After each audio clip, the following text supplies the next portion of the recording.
वताए फ़क़ीर खे हिकिड़ी गऊं हूंदी हुई जंहिंजे लाइ हीउ रोज़ु गाह करे ईंदो हुयो।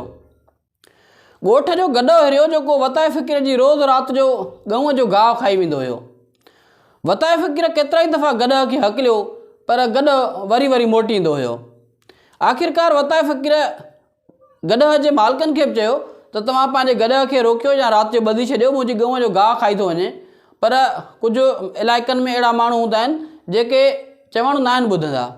ख़ैर आख़िरकार तंग थी वताए फ़क़ीर अलाह साईं खां दुआ कई त अलाह साईं इन गॾ खे मार। सुबुह जो जॾहिं वताए फ़क़ीर उथियो, हिन ॾिठो त हिन जी गऊं मुई पई हुई। वताए फ़क़ीर खे ॾाढो ॾुख थियो, ॾाढो अरमान थियुसि।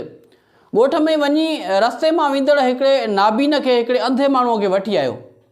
उनखे अची चयईं त हीउ ॾिस त गऊं मुअल आहे या गॾ मुअल आहे। उन माण्हूअ गऊं खे हथु लाए चयोसि त हीअ त गऊं मुअल आहे, हीअ गॾ त न आहे।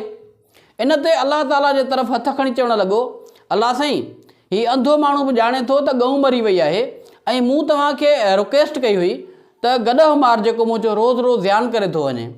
पर अलाह साईं तूं शायदि बेनियाज़ बादशाह आहीं, तॾहिं मुंहिंजी गऊं मारे छॾियई।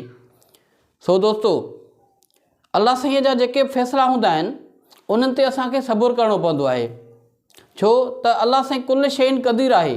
असां उनजे हर राज़ में भलाई हूंदी आहे ऐं उनखां पोइ उहो ई असांखे रिज़िक़ ऐं रोज़ी ऐं लातअदाद नेमतूं अता कंदो आहे।